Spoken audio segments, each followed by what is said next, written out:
Hello sir কি কাজের কথা বলছিলেন? বললাম যে হ্যাঁ, কথা বোঝা বললাম যাচ্ছে। যে সেফটি সিকিউরিটি তো দিলে আমি সারা জীবন। জি স্যার, কৃতজ্ঞতা তোমরা যে কৃতজ্ঞতা। তোমরা যে এই 18 লাখ টাকার কাম করে যে 10 লাখ টাকা লাভ করলা, 10টা জিলাপি কিনো তো পাবলিক রে খাওয়াইলা না, যে খায় একটু ওই দোয়া করে স্যার দেন যে বিলই তো ছাত্রদের। পাই নাই, বিলই তো পাই নাই। আমার দোকানটা বন্ধ করে দিছে, দেন না, সব মাল মাল বেচা নিয়ে সাইডে ঢাললাম। হ্যাঁ, তোমার জায়গায় আমি হলে শুধু করে দেন না, মানে আগে জিলাপি খাওয়াতাম, কারণ হলো দোয়াটা মানে সবার আগে। না, ওইটা তো পরে দেখবো, তো বিল পাবো। ওইটা তো দেখবো স্যার, এটা দেখবো ইনশাল্লাহ। তাই না? জি স্যার, ইনশাল্লাহ। ঠিক আছে, তাহলে তাহলে জিলাপির অপেক্ষা রইলাম নাকি?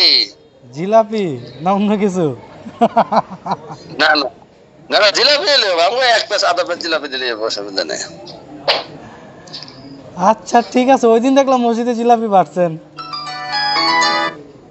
হ্যাঁ, ওটা তো আমি দিলাম। আপনি দেওয়া যে কথা, আমি তো একই কথা।